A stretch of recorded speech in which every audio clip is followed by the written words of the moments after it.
Buenos días a todos y a todas. Bienvenidos al Centro de Estudios Hidrográficos del CEDEX. Es un placer para nosotros tenerles hoy aquí para celebrar esta jornada sobre la contribución de los estudios experimentales a la seguridad de las presas. Tiene la palabra don Tomás Sancho, subdirector general de la Dirección General del Agua. Adjunto. Subdirector adjunto. Bueno, estas palabras van en nombre de nuestro director general del Agua, Teodoro Estrela, y están dirigidas pues a vosotros como compañeros. Sabéis que él se siente profundamente un ingeniero del agua, en estos momentos director general. A él le hubiera gustado mucho estar aquí, no es una expresión protocolaria. Se fijó esta fecha porque los martes hay Consejo de Ministros y entonces tenía la seguridad de que podría estar aquí, nos reclama por la ministra, convocó o mandó una convocatoria preliminar del Consejo Nacional del Agua para mañana día 30 y bueno, pues salió todo al revés. La ministra y vicepresidenta pues cambió la convocatoria del Consejo Nacional del Agua para hoy y siente muy profundamente no poder acompañarnos en esta jornada. Pero en cualquier caso, estas palabras van en su nombre. Sabéis que el Hidrográficos y el CEDEX pues es la casa de los ingenieros del agua. La colaboración entre la Dirección General y el CEDEX se extiende a más de 50 años. Yo ni siquiera había nacido cuando se fundó esta casa. Y en materia de todo lo que es el agua y las obras hidráulicas, pues no solo ha supuesto un asesoramiento técnico altamente especializado a la Dirección General en numerosos estudios, proyectos, obras, sino también a las confederaciones hidrográficas, que sabéis que son el alma de la gestión del agua en España, y también pues al sector en general, a empresas de consultoría, a constructoras, y este asesoramiento, como digo, pues se ha extendido a muchas materias y además ha servido para introducir en el día a día nuevos métodos de ensayo, innovaciones en el campo de la ingeniería civil, modernas tecnologías de diseño y cálculo, que el tiempo nos ha ido demostrando el acierto de utilizarlas y que han sido muy atinadas y han permitido, junto a la continua colaboración también de otras entidades como el Comité Español de Grandes Presas, Espancol, mantener a España en la vanguardia de la ingeniería de presas. La proyección internacional del agua, de la ingeniería española, también muchas veces ha venido de la mano del CEDEX y de esta casa. Su prestigio, sobre todo en América, ha sido punta de lanza para ello. Hay que reseñar que muchos de los altos cargos que en los temas de agua se han dado en Iberoamérica han sido, después de recibir una sólida formación técnica de base en los máster que esta casa organizaba. Un hito importante también en la vida del CEDEX y de Hidrográficos es el secretario de la IHR. Sabéis que se obtuvo pues hacia finales del siglo pasado y la IHR es la asociación hidroambiental más importante del mundo y es un magnífico puente de unión entre lo que es el mundo científico y lo que en el campo internacional se llama los practitioners, ¿no? Los ingenieros en la práctica. Y el Congreso Mundial de Granada de este año pues ha sido una buena prueba de ello. A la IHR ha seguido la creación más reciente de Spinewater, que todos los años activa unas jornadas muy interesantes y oportunas para temas de actualidad. Y este Spinewater, desde la Dirección General del Agua, estamos empeñados en reforzarlo para involucrar al sector privado y convertirla en una plataforma sólida de apoyo a la internacionalización de las empresas españolas. Ciñéndonos más en concreto a la colaboración entre la Dirección General y el CEDEX, esta ha sido muy estrecha, tanto por el Centro de Estudios Hidrográficos como con el Laboratorio Central de Estructuras y Materiales, el Laboratorio de Geotecnia y más recientemente con el Centro de Estudios y Técnicas Aplicadas. El Centro de Estudios Hidrográficos, que es la casa que nos alberga, sin duda ha sido un gran soporte para la planificación y gestión del agua en España. Basta en este sentido traer a colación el Libro Blanco del Agua, que es la obra intelectualmente más importante que hay en torno al agua de las últimas décadas. O el soporte continuado que esta casa da a la Comisión Central de Explotación del trasvase del acueducto Tajo Segura, que es el más complejo de gestionar de cuantos están vigentes en España.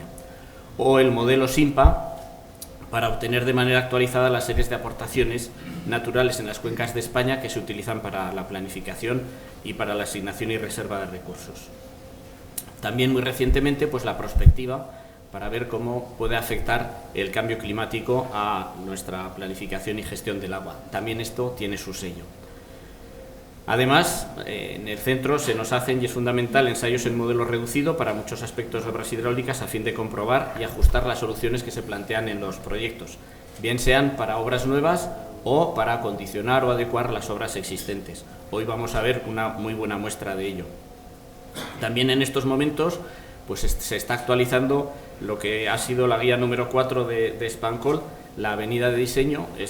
Esperamos que en el próximo cuatrimestre pues, se pueda ver a la luz esta guía, ¿no?, por parte de esta casa. El tiempo se ha encargado de que hay notables discrepancias entre estudios específicos con respecto a la que figuran en normas de explotación o revisiones periódicas de seguridad, y entonces desde la Dirección General se ha visto que es muy importante disponer de una actualización de esta guía, con el principal objetivo de dar indicaciones muy claras de cómo abordar el proceso de cálculo, fácil de realizar y de una manera uniforme para todo el territorio de España. Es verdad que habrá un 10% de casos que requieran estudios específicos, pero por lo menos que también en esos casos se den indicaciones de cómo hacerlos y que hay una metodología avalada por el acervo profesional y científico de esta casa.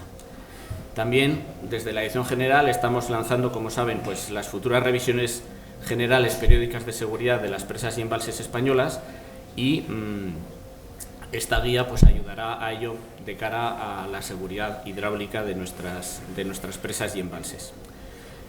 También desde la Dirección General pues, queremos expresar un deseo y una petición en forma de anticipada petición de carta como Reyes Magos. Queremos profundizar en la gestión de sedimentos de los embalses.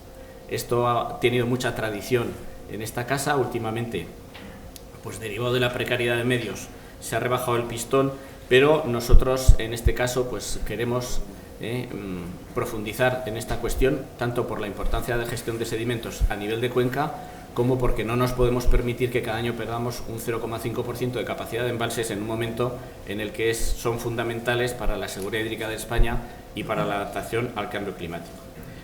La colaboración de la Dirección General no se limita al Centro de Estudios Geográficos, sino que, por su parte, el Laboratorio de Estructuras y Materiales se ha encargado de examinar el estado de hormigones de las presas de fábricas, patologías asociadas a su expansividad, como las reacciones álcali-árido, ciclos de frío-calor, etc.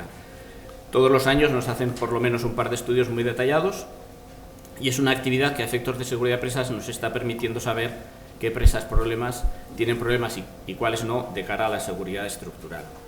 También quiero destacar que este laboratorio fue pionero en el seguimiento de las geomembranas de impermeabilización de balsas, algo muy importante en nuestro país. Es un campo en el que creó escuela y por ese motivo pues, se les encargó una guía de seguimiento de geomembranas ya terminada y que se presentará a principios del próximo año. Por otra parte, en el laboratorio empezaron a entrar en el mundo BIM ya hace unos años y se está haciendo un piloto para la presa de Atance que anticipa lo que va a ser una muy próxima licitación por parte de la Dirección General de un contrato de 20 millones de euros para poner en BIM las presas de las confederaciones hidrográficas, especialmente orientado a lo que es su conservación y explotación. Y en cuanto al laboratorio de geotecnia, otro puntal para nuestra actividad, sus técnicos nos ayudan, ahora que apenas hay obras en ejecución, pero siguen colaborando en temas relacionados con el terreno, con las características geológico-geotécnicas y la seguridad de las presas. Estos aspectos se están poniendo de manifiesto en muchas de las revisiones de seguridad y los aspectos técnicos muy especializados nos ayudan pues, con la identificación de campañas de investigación de campo, geofísica en algunas presas y en planes de seguimiento también de estabilidad de laderas, etc. Quiero insistir también, por último, en la necesidad de formar a los técnicos. Sufrimos una carencia de formación en muchos casos y esta casa es un gran aliado para dar la formación y conseguir que las nuevas generaciones se vean incorporando a nuestro campo de actividad de la ingeniería del agua y de las presas. En este sentido, es verdad que la jubilación de muchos de nuestros compañeros especializados nos ha dejado algo huérfanos, pero contamos con el CEDEX y con el centro y con estos laboratorios para conseguir reforzar la formación y que no nos veamos desprovistos de ingenieros y de profesionales con talento para llevar adelante toda la tarea ingente que tenemos por delante. Aquí, en este campo de la formación, pedimos también al CEDEX que siga siendo un referente y que impulse todas estas tareas. Entonces, por todas estas razones, la Dirección General se compromete no solo a seguir pidiendo y haciendo encargos a esta casa y a este centro maravilloso que disponemos, que es una referencia a nivel mundial, sino que también nos comprometemos a darle la financiación adecuada para su sostenimiento y a darle el apoyo que sin duda necesita para conseguir reforzar sus medios humanos, algo que se ha visto descapitalizado en las últimas décadas y que nosotros ardientemente deseamos que se corrija y apoyaremos para que la revitalización que deseamos y necesitamos sea una realidad. Sabemos que reforzando vuestra labor, Áurea, pues nuestro trabajo y el de las confederaciones será mejor, más fructífero y de alguna manera pues daremos un mejor servicio a la sociedad, que es nuestra razón de ser. Muchas gracias.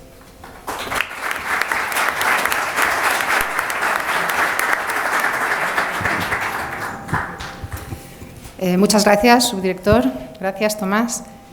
Desde el CEDES pediremos en esa carta a los Reyes más refuerzos humanos que falta nos hacen porque, como ha comentado, en los últimos años nos hemos visto un poco descapitalizados. Afortunadamente, los técnicos que hay en el CEDES son técnicos muy buenos. Hoy van a exponer aquí sus estudios, pero desde luego pediremos más para poder haceros más trabajo, como pedís. Los estudios técnicos en materia de presas, incluyendo aspectos tanto geotécnicos como estructurales e hidráulicos, constituyen una línea de trabajo esencial en el Laboratorio de Geotecnia del CEDES, como ha comentado el subdirector. Participan en esta jornada hoy 4 de nuestros centros, que son el Centro de Estudios Hidrográficos, también el Laboratorio Central de Estructuras y Materiales, el de Geotecnia y el Centro de Estudios de Técnicas Aplicadas, porque desde todos ellos participan haciendo un trabajo que es pluridisciplinar, marcadamente transversal, y entendemos que ese es uno de los grandes valores que tiene el CEDES, un valor añadido que el CEDES aporta, y es que desde la multidisciplinariedad de técnicos y de aspectos de la ingeniería, pues podemos aportar soluciones integrales a problemas que son normalmente complicados, como corresponde a la complejidad de las estructuras que son las presas. Por otra parte, los estudios de naturaleza experimental que se van a mostrar en esta jornada requieren de unos medios humanos y materiales muy especializados en los que el CEDES ha sido un organismo de referencia desde sus comienzos, como ya se ha comentado también. Estos estudios los realizamos junto con la Dirección General del Agua para las confederaciones hidrográficas y a veces en colaboración con las empresas privadas del sector de la ingeniería, lo que hace que el CEDES esté muy presente en todo el territorio en España. En los últimos años, además, esta actividad está siendo especialmente intensa.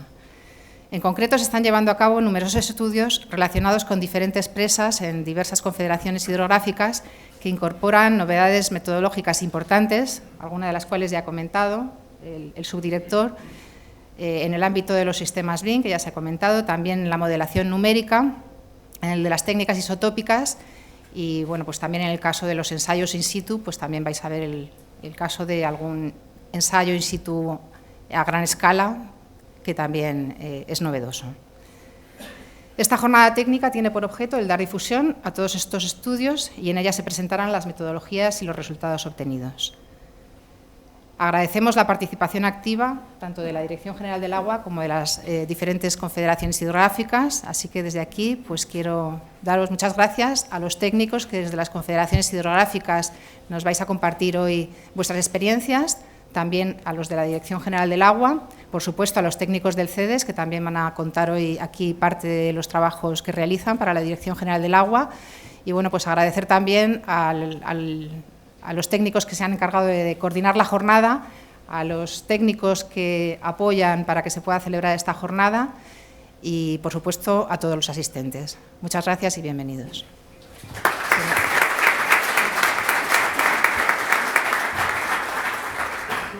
Buenos días de nuevo a todos. Cuando me encargaron hacer esta ponencia en el pórtico de entrada, pues pensé, ¿qué puedo hacer? Y al final pues decidí hacer un breve recorrido por las experiencias que he tenido en el mundo de las presas a lo largo de mi ejercicio profesional ya prolongado. Qué rápido pasa el tiempo, ¿eh? Hay un momento en el que eres el más joven de las reuniones y hay otro momento en el que pasas a ser el mayor de las reuniones y no te enteras, pero bueno. En este sentido pues quiero compartir con ustedes pues algunas de las experiencias que he tenido a lo largo de mi vida profesional de una manera bastante coloquial y sencilla, sin la profundidad que otros compañeros van a exponer casos con mucho más detalle, ¿no?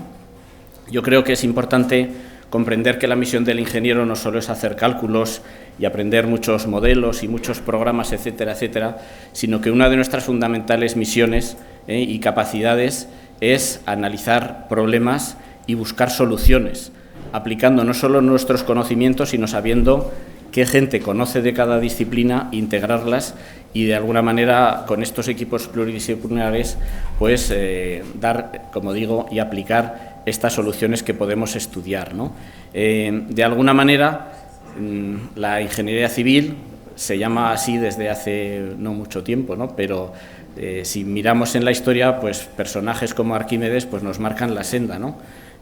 Muy probablemente Arquímedes, aparte de todos los temas relacionados con el agua, como el tornillo, pero en la física, la palanca, pues probablemente él no sabía de óptica, pero sí que sabía que los espejos concentraban los rayos de luz, ¿no? Y fue el mejor defensor de su ciudad, quemando las velas de las naves cuando asediaban a su Siracusa natal, ¿no? Entonces quiero decir que nosotros realmente tenemos que tener esa inquietud, no solo por saber nosotros lo que hacemos, sino saber lo que otras personas hacen y avanzan, y todo esto que vamos a hacer hoy es fundamental, compartir conocimientos para avanzar más rápido y avanzar en conjunto, y además de una manera viendo muchos casos y muchas situaciones, ¿no? Es un poco el objeto de lo que yo les quiero presentar hoy, ¿no? A lo largo de mi vida profesional he tenido la suerte de ser director de explotación de 26 presas y luego participar en estudios con unas cuantas más, y de alguna manera te sientas, empiezas a pensar y dices, bueno, pues realmente se han visto cosas, ¿no?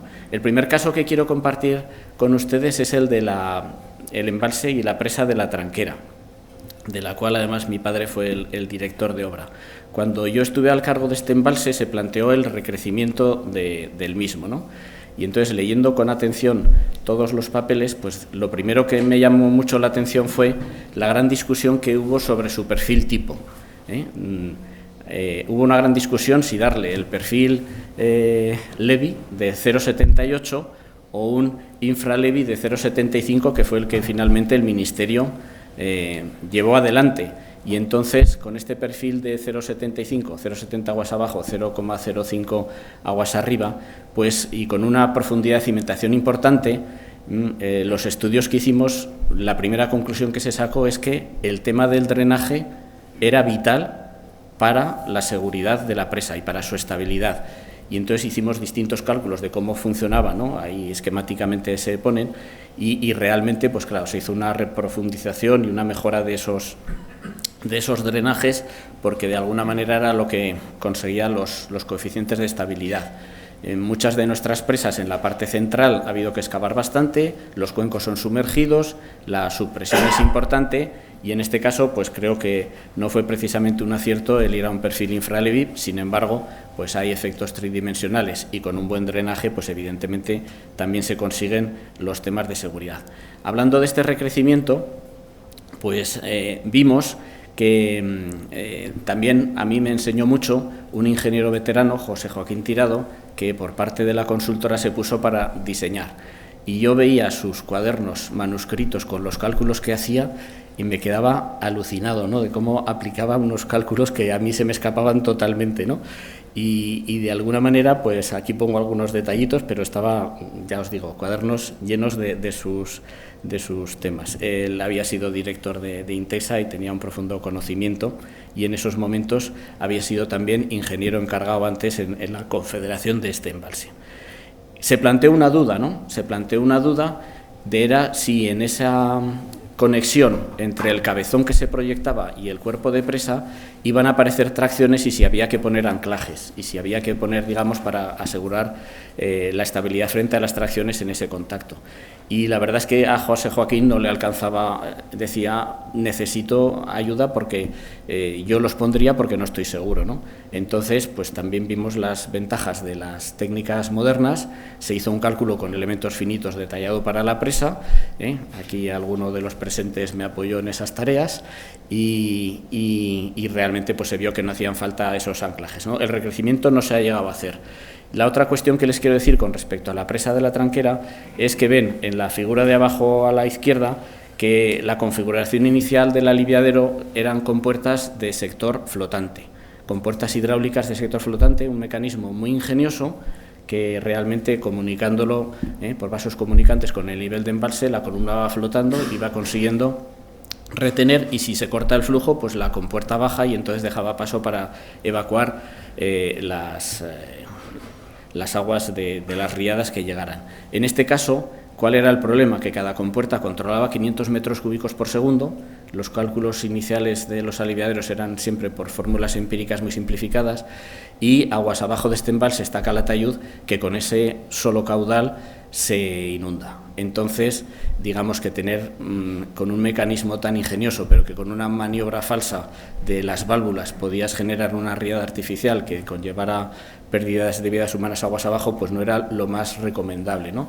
Y en este caso, pues se acudió a una solución muy sencilla, y fue poner topes a las compuertas para que realmente no pudieran descender del todo y de alguna manera pues controlara un volumen menor por compuertas, es decir, subir artificialmente el umbral, el máximo embalse normal del embalse, porque realmente la avenida de proyecto pues no necesitaba esos 1.500 metros cúbicos por segundo.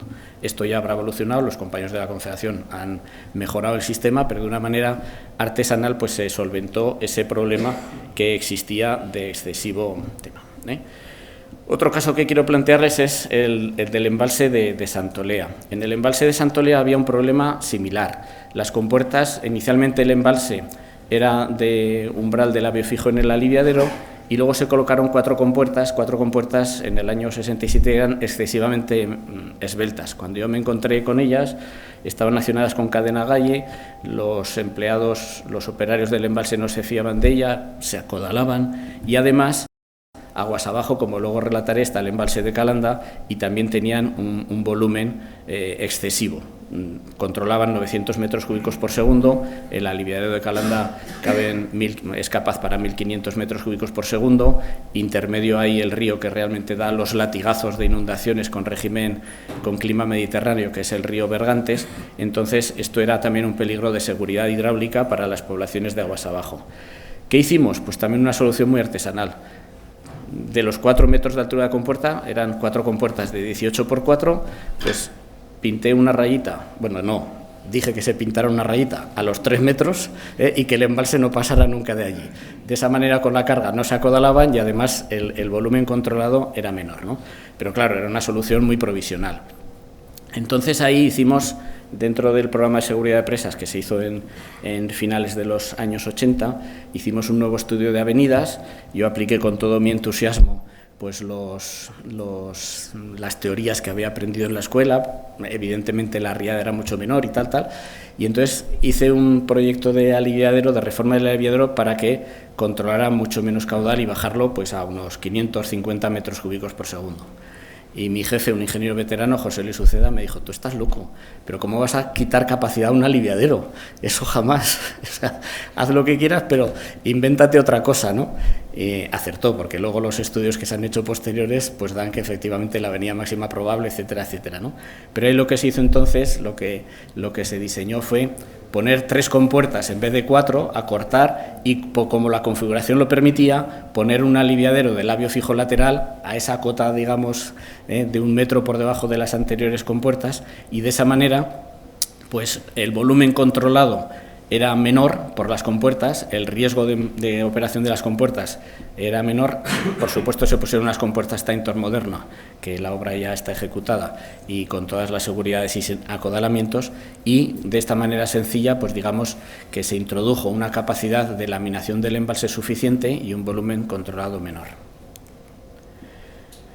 Aguas abajo de Santolea está la presa de Calanda.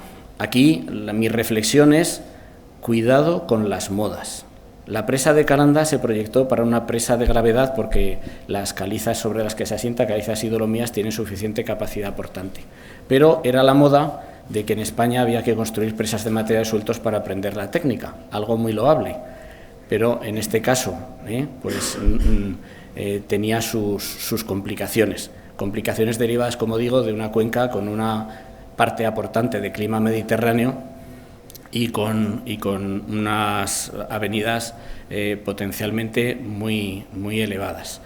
La presa finalmente se cambió, se proyectó de materiales sueltos con núcleo de arcilla y se diseñó un embalse para 1.350 metros cúbicos por segundo, que con el añadido de un desagüe de fondo generoso y la sobreelevación en avenidas, pues era capaz de evacuar los 1.650 metros cúbicos por segundo que esta casa había dado como avenida de diseño en los estudios preliminares. Mientras se hizo la presa, esta casa acabó el estudio y en vez de 1.650 dijo que la riada la avenida tenía que ser de 1.800 metros cúbicos por segundo.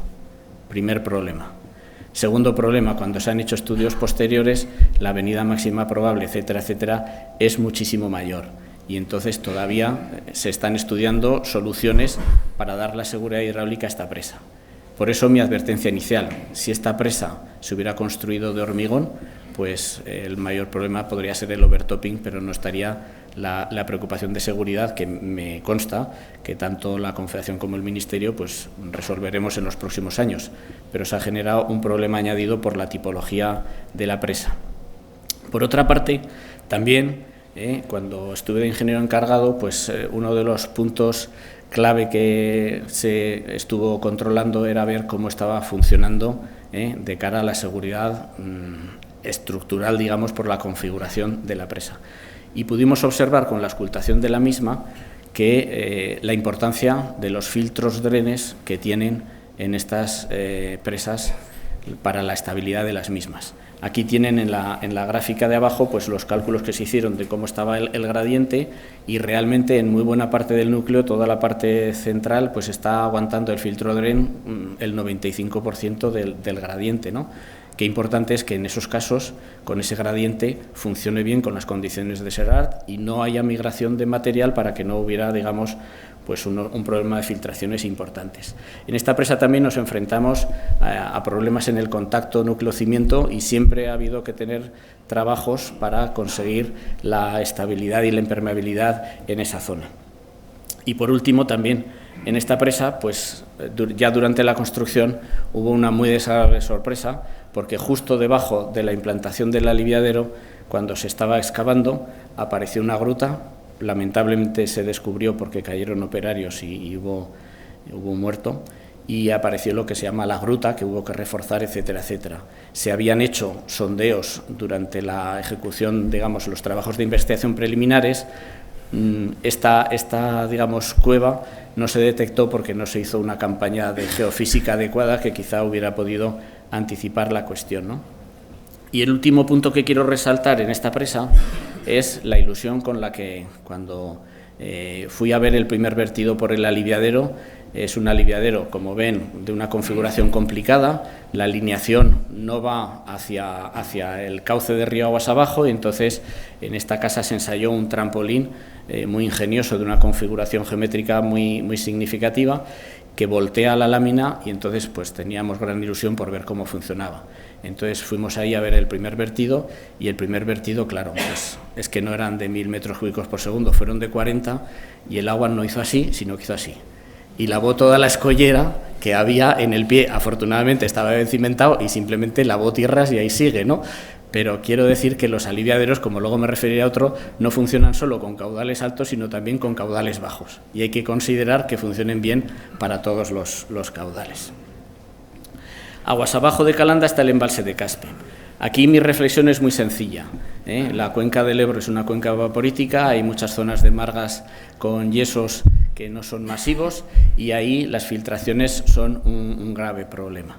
En la presa de Caspe pues lo descubrimos rápido, porque no en la propia presa, sino en una antigua túnel de una acequia, la mina ciega que le llamaban, pues se hizo un tapón de 15 metros, el gradiente fue muy alto, y en cuanto se llenó el embalse, pues hubo un fenómeno de disolución, y además hubo la disolución y las filtraciones fueron exponenciales. De 40 litros pasaron a 1,5 metros en un muy breve plazo de tiempo. Entonces, hay que tener en cuenta estos diseños, y aquí, bueno, pues se ha trabajado mucho en los contactos también de la presa, en inyecciones, etcétera, etcétera, pero sobre todo llamar la atención de la importancia del gradiente. Cuando tenemos estas configuraciones, si hay mucho gradiente, pues la potencia de disolución es mucho mayor, ¿no? Entonces, por ejemplo, en presas posteriores como la Loteta, que también está en una configuración de esta zona evaporítica del Ebro, pues ya se hizo una configuración que, como ven arriba a la derecha, pues se hizo un tapiz de arcilla muy elevado con una pantalla aguas arriba, y de esta manera pues el camino que tiene que recorrer la filtración de agua es mucho mayor y los problemas de erosión son mucho menor. ¿Qué nos pasó en la Loteta? Pues que en la Loteta, en el estribo derecho de la presa, pues claro, ahí tú pintas la sección máxima de la presa y la pantalla, el tapiz está muy retirado, pero en el estribo es muy pequeñito, y la configuración de ese estribo pues también tiene esas margas y yesos, y ahí hubo filtraciones y entonces hubo que reforzar, ahí hacer una pantalla con bentonita cemento para impermeabilizar esa zona y cortar filtraciones. También tuvimos problemas en la presa de la Estanca, que es un embalse en derivación en el Guadalope, pequeñito, una presa pequeñita, pero que allí también de repente, después de muchos años de explotación tranquila, más de 30 años, aparecieron filtraciones aguas abajo, y allí, pues como no tenía auscultación de la presa y no se sabía muy bien cómo estaba funcionando, no podíamos estudiar como en Calanda dónde estaban los problemas, etcétera, etcétera, lo que se decidió, como la altura de la presa lo permitía, fue hacer una pantalla continua de bentonita cemento atravesando el núcleo, y ya está, ¿no? Con el embalse del Torrellón lo que quiero decirles es que no hay enemigo pequeño. En este embalse la presa, que tiene unos 30 metros de altura, no ha dado ningún problema, pero en la obra de toma, por la que sigue el canal, es un embalse... ¿Cuánto tengo? 5 minutos. Bueno, me va a quedar muchas, pero así otro día cuento otras nuevas. Entonces, en el embalse de Torrellón, ¿aquí qué pasó? ¿Qué pasó? Pues que la obra de toma se concibió casi como un muro, en vez de como una pequeña presita, y allí pues no se descubrió, pero había un paquete de areniscas poco cementadas por debajo, y eso ocasionó unas erosiones, y la obra de toma se partió no como un 1000 hojas, pero sí como un 10 hojas. Se abrieron todas las juntas de la obra, y eso, las filtraciones iban más. Y entonces eso obligó a un tratamiento aguas arriba, a hacer una pantalla de hormigón, en este caso, de hormigón armado, y hacer una impermeabilización con geomembranas hasta la propia obra de la presa. Esta me la salto. Quiero hacer una mención al torrente de Arás. No es una presa, pero esto me enseñó. Llevaba un mes de presidente de Confederación, y aquí pues la torrentada de Arás, con el trágico resultado de 87 muertos ahí en Biescas, pues me enseñó que por muy bien que esté diseñada una obra, nunca la seguridad es total. Este encauzamiento y la obra de corrección hidrológica del torrente de Arás aparecía en los libros de texto, se habían hecho congresos internacionales poniéndolo como un modelo. Pero en ese momento, en 1996, pues lo que bajó fue absolutamente extraordinario, ¿no? Esta casa, el Centro de Estudios y el CEDEX, ayudó a hacer los estudios correspondientes. Se vio que la riada era muy superior a los 500 años de periodo de retorno. Ahí ven arriba a la derecha lo que se llama una formación geológica, las señoritas de Arás, que no se habían movido nunca. En esta torrentada se movieron. En el cono de deyección, los ensayos que se hicieron también con la aportación del CEDEX, se vio que en la columna estratigráfica del cono de deyección, en los últimos 10.000 años nunca se habían movilizado tamaños de roca como los que movilizó esta riada. Pero ¿cuál es la lección aprendida? Que tenemos que pensar que nuestras obras a veces se quedan cortas. Y entonces, ¿qué se pone al lado de las obras? En este camping de Las Nieves, donde se produjeron las muertes, los que estaban en el edificio central, en la casa, no sufrieron ningún daño ni ningún problema. Las roulottes, las tiendas de campaña, fueron todas por vulnerabilidad las que fueron ocasionantes de la tragedia. Entonces tenemos que pensar no solo la geología de la presa, sino también todo lo que tenemos aguas abajo y en el entorno, para también reforzar, digamos, los diseños o tomar las medidas oportunas en un contexto más general. Una vez más, el concepto de cuenca hidrográfica es muy importante. Tú me dices cuándo quieres que acabe. Bueno, podía seguir podía seguir. Voy a ir a un caso que quiero decir porque es muy tonto, pero con este acabo, ¿eh? Y luego con mi fallo profesional mayor, que lo quiero decir en público. En el caso del embalse de Monteagudo, esto también es un embalse en derivación, no tiene ninguna importancia, pero aquí lo que me encontré cuando entré a hacerme cargo del embalse es que el aliviadero se había calculado con la fórmula del Small Dams, Design of Small Dams, pero con poniendo el resultado en metros cúbicos y los coeficientes en las unidades americanas, es decir, estaba mal calculado, ¿no? Entonces, ojo, cuidado, que muchos de los instrumentos no son adimensionales y que tenemos que asegurarnos de que hacemos los cálculos con rigor. Y el último caso que quiero poner, en este embalse de Ayoz. He hablado del terreno, he hablado de las estructuras, este es el último caso, quiero hablar del aire. Esto, bueno, pues el ángel de la guarda me protegió, pero cuando estábamos haciendo las pruebas de funcionamiento de un nuevo desagüe de fondo, eso, bueno, ya se irá al aire, y la válvula pegó una explosión que salió, vamos, pegó un golpetazo que si llega a ver a alguien dentro lo mata, ¿no? Por eso digo que me visitó el ángel de la guarda, porque ahí teníamos que haber interrumpido y ver qué pasaba con esas cavitaciones y resolver el problema y no poner a prueba la resistencia de la tubería, porque el aire pudo con el acero. Y eso es todo por hoy. Muchísimas gracias.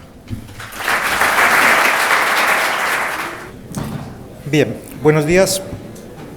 Yo soy Luis Balairón, soy el director del Laboratorio de Hidráulica y en esta presentación voy a hacer una presentación de naturaleza metodológica en la que voy a explicar un poco pues, el tipo de trabajos que estamos realizando desde el CEDEX en general y sobre todo desde el Laboratorio de Hidráulica en particular en el ámbito de la seguridad hidráulica de las presas.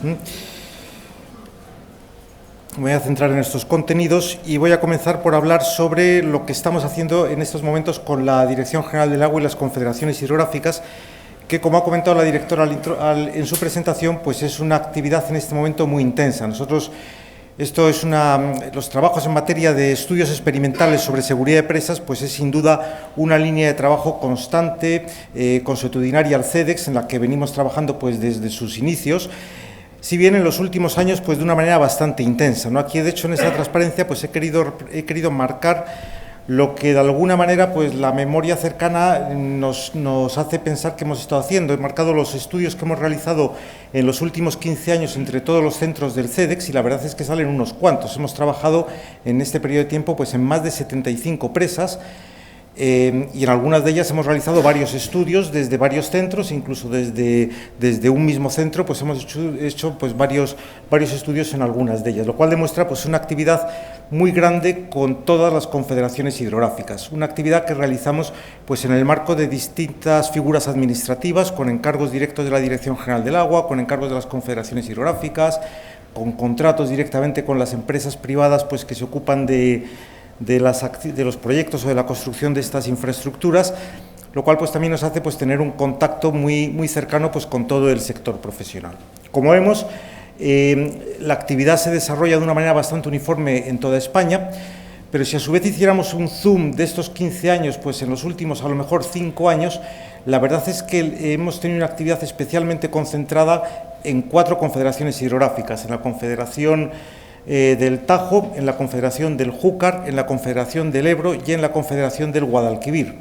De manera que esta jornada la hemos planteado para transmitir estas experiencias, estas metodologías, este tipo de trabajo que estamos haciendo para estas administraciones en lo que entendemos que pueda ser de utilidad para todos los profesionales y por centrarla de alguna manera en lo que, como digo, estamos más en este momento más cercanos, pues lo hemos centrado en estas 4 confederaciones, de tal manera que hemos seleccionado 4 bloques temáticos, 2 por la mañana y 2 por la tarde, con cada una de estas confederaciones, en las cuales haremos unas presentaciones específicas de las presas que están marcadas en azul, que son a su vez unas presas que en general tienen la virtud o la circunstancia particular de que en general estamos trabajando desde varios centros a la vez, con lo cual yo creo que van a poder tener también una imagen pues bastante de conjunto de lo que estamos haciendo.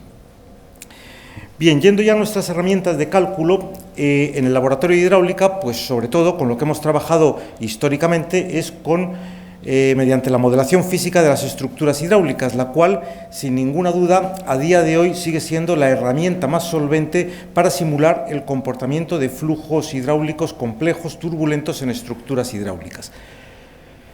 Nuestro laboratorio pues es un laboratorio con una amplísima experiencia en esta disciplina, en esta materia. La jornada de hoy acabará con una visita a nuestras instalaciones en las que podrán ver estos modelos que vamos a presentar, y tenemos una amplísima experiencia acumulada en esta materia, en estos modelos físicos, con cuidar bien la representatividad, con cumplir bien las leyes de la semejanza hidráulica y en su caso sedimentológica, y con imponer bien las condiciones de contorno en los modelos físicos, la representatividad del flujo que estamos estudiando en el modelo es absoluta, de manera que en el modelo se pueden representar flujos, por muy complejos que sean, flujos turbulentos, flujos bifásicos, aire-agua, aire-sedimentos, flujos pues, que presenten dificultades especiales, ondas cruzadas, despegues de lámina, cambios de régimen, que todo, vórtices, problemas de vorticidad, que todos esos problemas se representan con total certeza y con total fidelidad en los modelos físicos respecto a cómo son en el prototipo, repito, cumpliendo las leyes de la semejanza y poniendo bien las condiciones de contorno. Y por lo tanto, a día de hoy es una herramienta que sigue teniendo una solvencia enorme, ¿no? Entre los inconvenientes, si es que se puede decir alguno, pues yo destacaría quizás el que, como todos sabemos, pues es una herramienta muy costosa en mano de obra y en plazos, pues por la construcción de los modelos, pues es algo laborioso, que lleva un tiempo, que requiere pues unos plazos de unos meses, mucho consumo de materiales, de mano de obra, en fin, y eso pues es un tiempo importante que lleva. También es cierto que requiere luego un personal técnico que maneje los modelos muy especializado, y esto no es sencillo porque en las escuelas de ingeniería es una disciplina pues en la que en general no se da formación suficiente, de manera que no es una materia que se aprenda por ahí, sino que difícilmente se puede aprender más que en un laboratorio como este, ¿no? También a veces los modelos físicos, la información que se puede extractar de ellos es únicamente en puntos localizados. No tenemos una información del comportamiento de las variables de cálculo en todo el dominio en estudio, sino que únicamente en los puntos en los que estamos captando pues, los valores de las variables que estamos teniendo en estudio. Pero con todo, repito, es una herramienta de una solvencia incontestable, ¿no? De hecho, y casi a modo de, no digo de homenaje, pero sí de recuerdo y como para poner en valor la solvencia de esta técnica, pues he querido traer a esta jornada esta imagen que me parece, repito, elocuente y casi un velado homenaje a esta profesión y que está muy vinculada con lo que vamos a ver en esta jornada, que es una foto que he extractado de un libro que me regaló Nuria Jiménez, la directora de la Confederación del Guadalquivir, un magnífico libro sobre la presa de Jándula, en el que explica todo el proceso de proyecto, construcción de esta presa que hace a principios del siglo pasado, y en la que, entre otras cosas, en ese libro cuenta con todo detalle, pero con mucho detalle, con los planos y con todo, el ensayo en modelo físico a escala reducida que se hizo en la Universidad de Karlsruhe en el año 1927 por el profesor Theodor Ribuk, que está considerado como el introductor de esta técnica en la ingeniería, ¿no?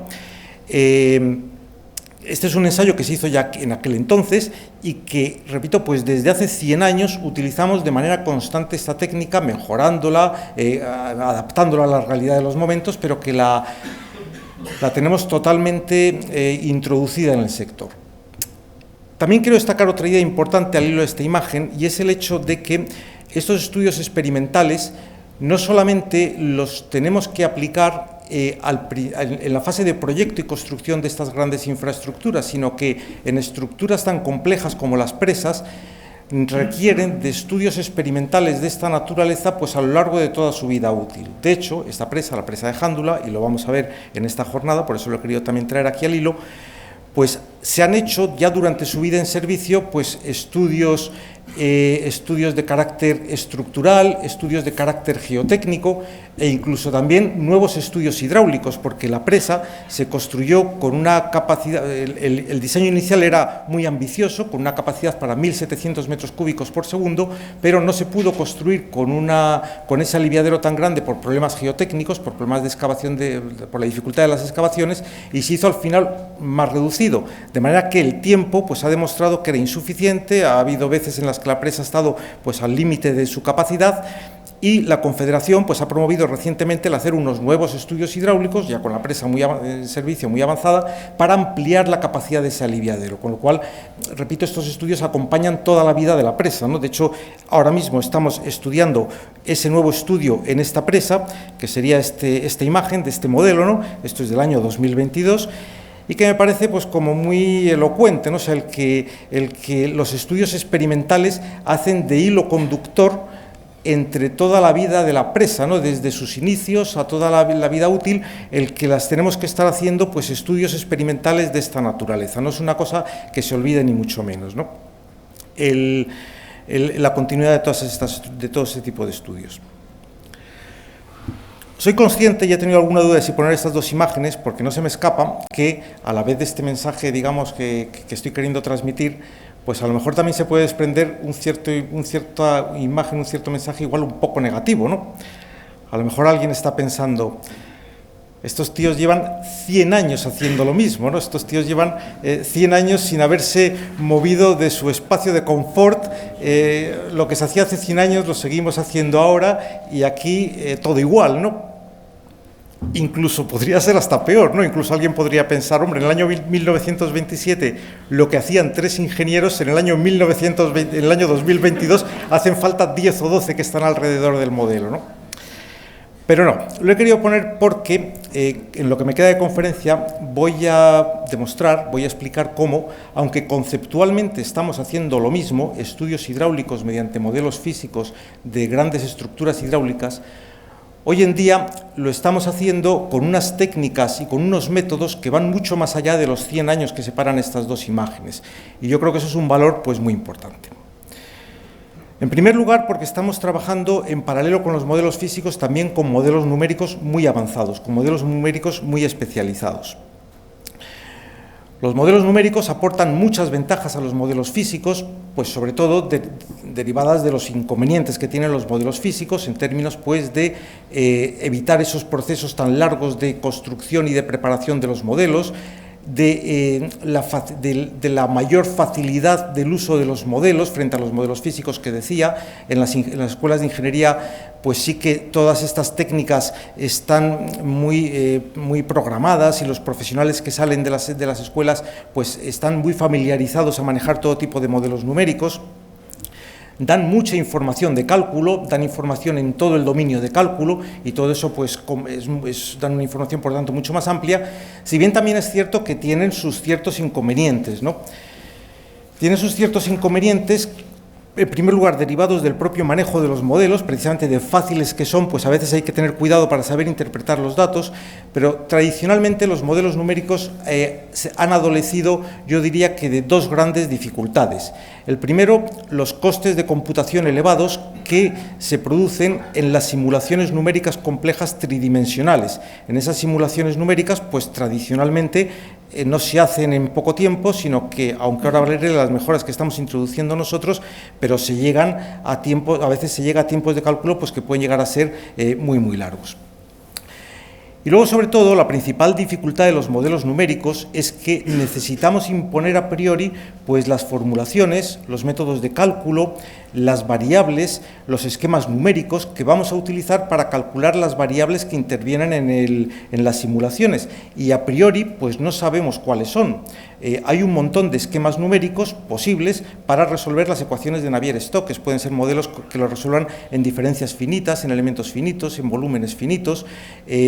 Por ejemplo, en los modelos de los que estamos hablando, en los que se están simulando flujos turbulentos, pues para modelar la turbulencia, pues a su vez hay un montón de posibles modelos de turbulencia, ¿no? Desde modelos basados en el promediado de Reynolds para resolver las ecuaciones de Navier-Stokes, modelos RANS, que hay muchos, ¿no? El modelo de longitud de mezcla, el modelo K-epsilon, que seguramente es el modelo más utilizado, pero también hay modelos de tensiones de Reynolds, modelos de las tensiones algebraicas, modelos LES, de Large Simulation, de tal manera que a priori no sabemos cuál es el que tenemos que escoger. Si lo que estamos simulando tiene transporte de sedimentos, pues más de lo mismo. Hay un montón de formulaciones que tenemos que escoger para simular el transporte de sedimentos. La más utilizada, la de Meyer-Peter-Müller, pero también podemos utilizar la de Easter-Brown, la de Young, la de Van Rijn, la de Acker-White, hay formulaciones indias también que tienen buen predicamento.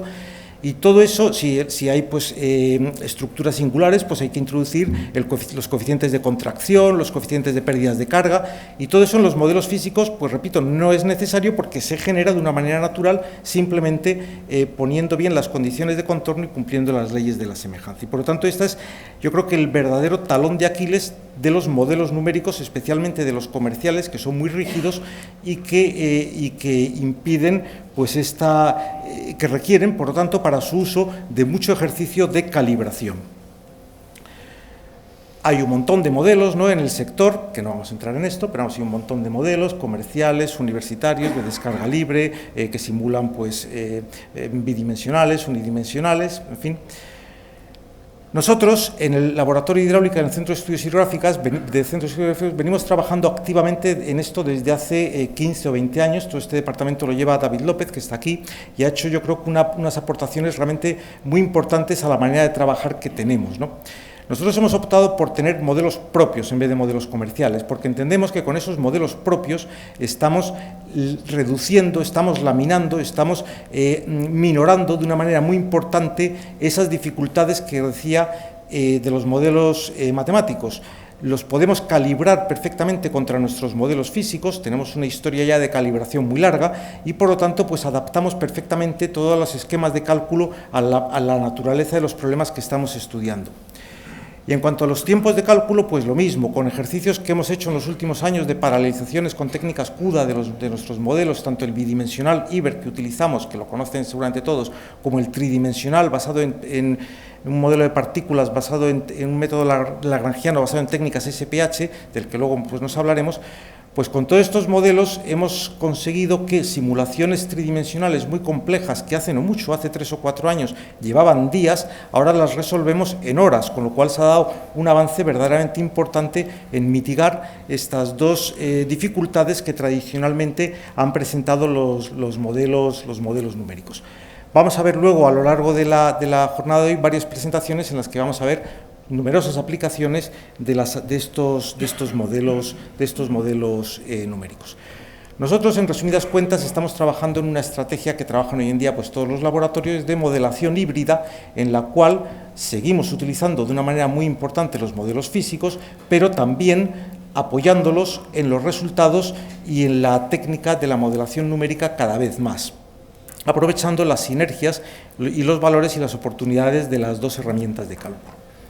Y aquí pues esto lo hacemos de muchas maneras, hay muchas estrategias de modelación híbrida, muchas formas en las que hacemos esto. La primera cosa que hacemos, que podríamos tildar de modelación híbrida, es que utilizamos los modelos bidimensionales, el modelo IBER, para poner las condiciones de contorno de los modelos físicos, que como he dicho eso es fundamental. Los modelos físicos la representatividad de los modelos físicos está condicionada, como he dicho, a que cumplan las leyes de la semejanza y a que se impongan bien las condiciones de contorno. Entonces es fundamental que la alimentación del modelo sea conforme a lo sería en la realidad en el prototipo, y eso pues requiere conocerlo, claro. Eso tradicionalmente, aunque de una manera rigurosa, nuestro laboratorio también ha sido siempre avanzado en eso, y se utilizaban antes unos modelos analógicos, basados en modelos analógicos eléctricos, en los que en un papel físico, en un papel conductor de la electricidad, en un papel teledeltos, se hacía una correspondencia entre cómo eran las líneas de corriente y las equipotenciales en el prototipo y en el papel, para con eso determinar cómo era la alimentación que se iba a producir al modelo y con eso cerrar los contornos que tenían las arquetas de los modelos. Era un procedimiento riguroso, pero repito, muy manual, y que cualquier variable que se hiciera pues requería volverlo a calcular desde el principio manualmente. Esto hoy en día lo hacemos con nuestros modelos IBER. Esto precisamente tenía la ocasión de hablarlo con Ángel Lara, que está ahí la semana pasada, me lo estaba recordando como una de las necesidades fundamentales de promover el modelo IBER precisamente era eso, el que nos sirviera para calcular bien los flujos de entrada en los modelos, en los modelos físicos. Entonces nosotros ahora con nuestro modelo IBER pues calculamos perfectamente cómo es la alimentación al modelo. Pues aquí tenemos varios ejemplos, por ejemplo en la presa de Andévalo se ve cómo son las líneas de corriente y cómo disponemos la pantalla de tranquilización del modelo pues para que represente perfectamente la entrada en el modelo como es en el prototipo. Flujos complejos, como por ejemplo la presa de Arenós, de la que nos van a hablar luego, que tiene 2 aliviaderos, pues para ver cómo es el reparto de caudales, cómo es la distribución de la alimentación del flujo hacia los 2 vertederos. Morning Glories, como en la presa de Nagore, pues para ver cómo se distribuye alrededor del Morning Glory. Entonces es fundamental para que el modelo sea representativo, aguas arriba y también aguas abajo. Aguas abajo tradicionalmente ha sido necesario siempre disponer de una sección de control en la que tengamos valores de caudal, de calado asociado a un caudal. Eso muchas veces no lo teníamos y eso hoy en día pues también lo simulamos perfectamente con nuestros modelos bidimensionales.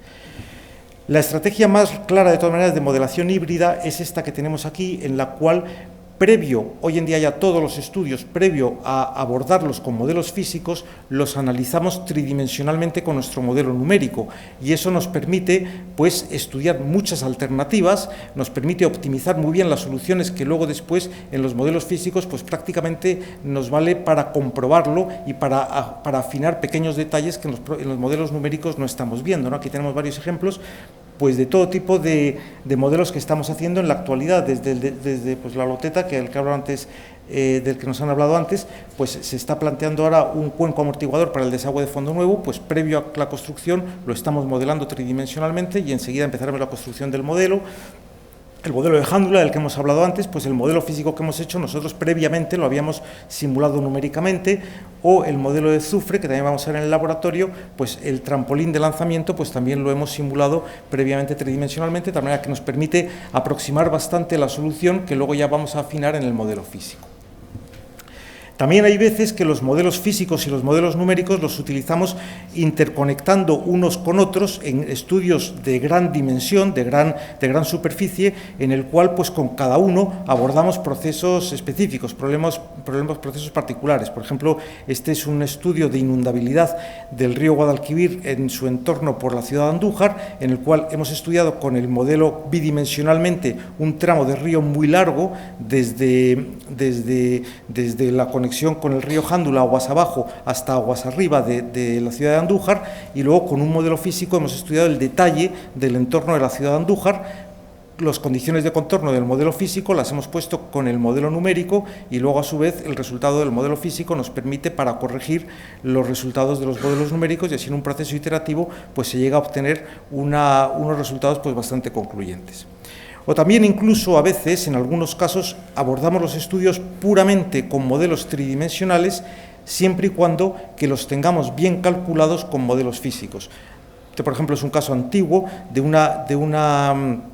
la presa de Bárcena, que se hizo un estudio hace muchos años, en el año 2000, y una vez que el modelo se había derruido, pero que lo teníamos bien calibrados y bien registrados los resultados de ese modelo físico, hizo hacer falta otro estudio complementario para el que ya no procedía a hacer otro modelo físico, de manera que lo abordamos únicamente con modelación numérica, pero lo calibramos previamente con los resultados de ese modelo físico. En resumidas cuentas, utilizamos las dos herramientas de una manera muy combinada para optimizar nuestros recursos en aras a obtener los mejores resultados. Sobre esto hay muchísimo escrito y hay muchísimo hablado en conferencias, en libros, en fin, en todo, ¿no? Yo creo que como conclusiones pues sería lo que acabo de decir, ¿no? Modelos numéricos muy utilizados para primeras aproximaciones, para estudios comparativos, modelos físicos los seguimos utilizando sobre todo en flujos complejos para la comprobación definitiva. Y para el que le interese el tema, pues yo le recomiendo el artículo de mi predecesor en el puesto, de Cristóbal Mateos, que aunque ha pasado tiempo, es un magnífico artículo del año 2000, la modelación física en las obras hidráulicas, en la revista Ingeniería del Agua, pues en la que, pese al tiempo transcurrido, está de plena actualidad, porque más o menos pues viene a decir lo que estoy contando, ¿no? Pero es un tema que, repito, se habla permanentemente en todos los encuentros profesionales, sin ir más lejos. Por ejemplo, el último congreso de la IAR en Granada de este año, pues Oliver Bertrand, desde Artelia, pues hizo también una magnífica presentación, pues en los términos que estoy hablando, sobre el papel de modelos numéricos y físicos en la ingeniería. Todo esto requiere también la toma de datos en los modelos físicos que sea lo más rigurosa posible y lo más avanzada también posible. Primero, para avanzar en los propios resultados de los modelos físicos, y luego, segundo, para obtener buenas calibraciones de los resultados de los modelos numéricos contra los modelos físicos. Hace falta que los modelos físicos pues obtengamos una muy buena información de ellos. Y aquí también pues hemos avanzado bastante en los últimos años. Estas transparencias me las ha preparado Tamara Ramos, que está aquí, una investigadora que está trabajando en estos temas y que está haciendo unos trabajos pues bastante avanzados, ¿no? Nosotros en nuestros modelos tomamos variables desde siempre, evidentemente, pero hoy en día las estamos avanzando mucho en el registro, almacenamiento y en la programación sistemática de la toma de medidas, ¿no? De tal manera que, por ejemplo, en este modelo, en la presa de Rumblar, que es un modelo simple de instrumentación, porque simplemente estamos registrando niveles de agua mediante limnímetros, pues todos estos limnímetros los tenemos, adquirimos esa señal mediante unos sistemas PXI y luego después con una programación específica que se ha hecho en esta casa, en LabVIEW, pues los registramos en una aplicación informática que nos permite tener pues el registro sistemático de todos los ensayos que hacemos y que luego pues nos permite pues hacer tratamientos de datos, tratamientos de los resultados obtenidos.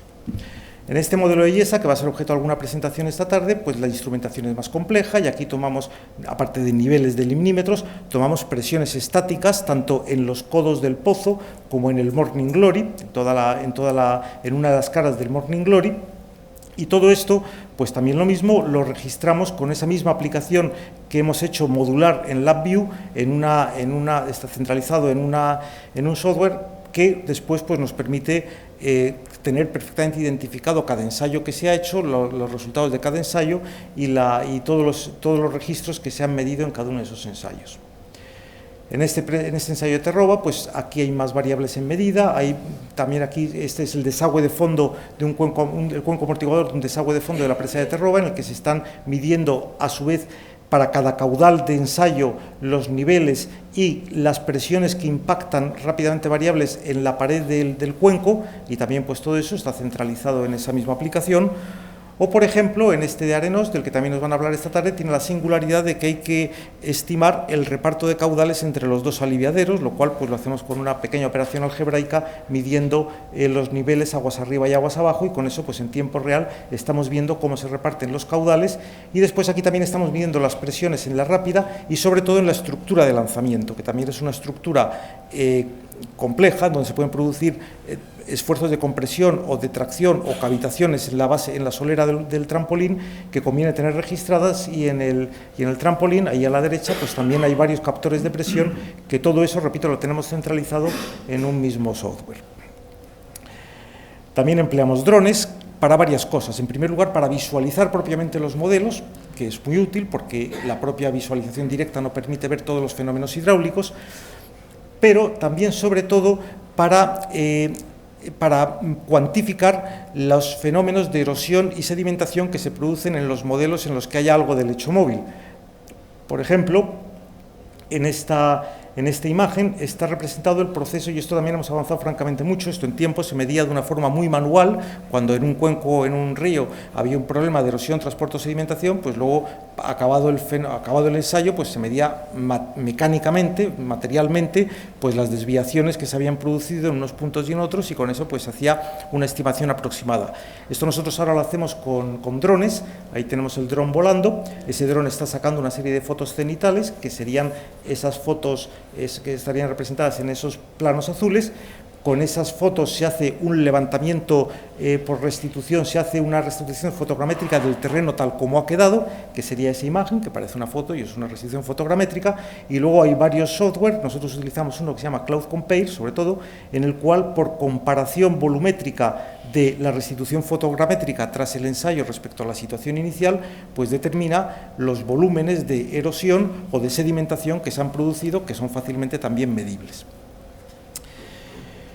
Bueno, esto una imagen rápida de lo que hacemos en el laboratorio de hidráulica, que, como digo, lo vamos a ver ahora en detalle en varias presentaciones. Solo 2 minutos también para completar pues una visión de lo que hacemos en el CEDES, ¿no? Que no solamente es hidráulica, sino que en materia de presas también trabajan los otros 3 centros que van a participar en esta jornada. En primer lugar, el Laboratorio de Geotecnia. El Laboratorio de Geotecnia está estructurado en 4 áreas, y toda la actividad en materia de estudios en prototipo de presas lo hacen sobre todo desde el área de geotecnia aplicada, donde pues realizan pues estudios como se ha comentado la directora, de permeabilidad a gran escala, en fin, o estudios pues, de asistencia técnica en problemas de laderas, de inestabilidades que se puedan producir. Nos van a presentar varios a continuación.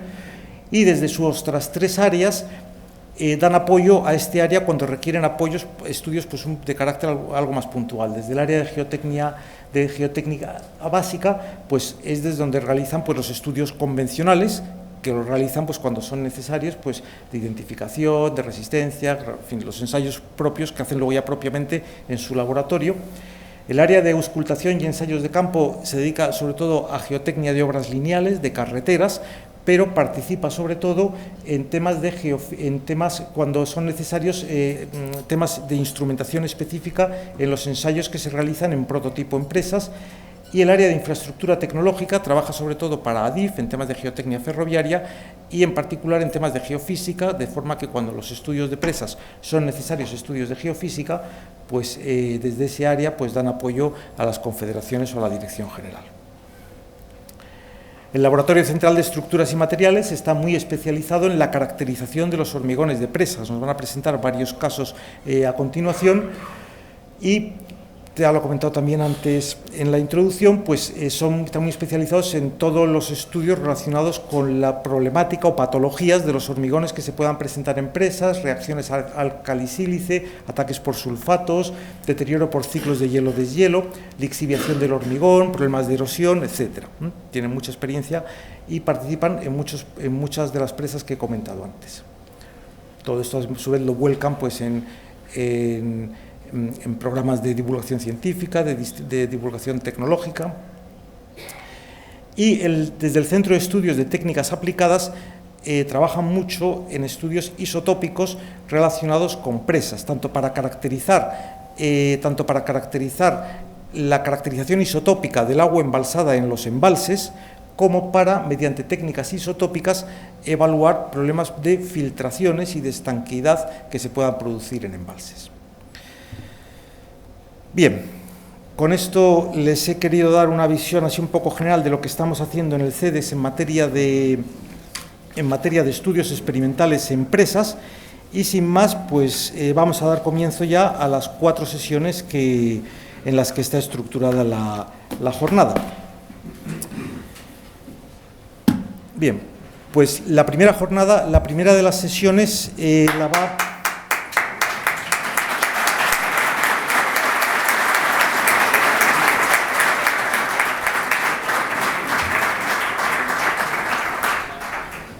Bien, la primera de las sesiones va a ser relativa a la Confederación Hidrográfica del Tajo.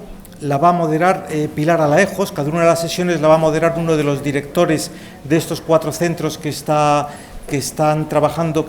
los que estamos trabajando.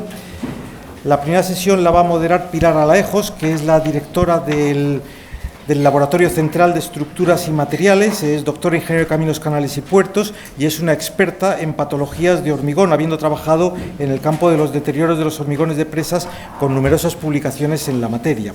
Es también profesora asociada en la Escuela Técnica Superior de Ingenieros de Caminos, Canales y Puertos de Madrid desde hace muchos años y ella va a moderar la sesión en la cual va a participar también Álvaro Martínez Dieta, su director técnico. Y luego después habrá una presentación de unos casos tipo de los que hemos indicado, que los presentará Enrique Moreno, aunque no está en la Confederación del Tajo, pero está en la Dirección General del Agua, pero en la Confederación del Tajo los dirigió, y luego pues habrá una serie de presentaciones desde el CEDES. Sin más os dejo. Buenos días a todos. ¿Se me escucha? ¿No?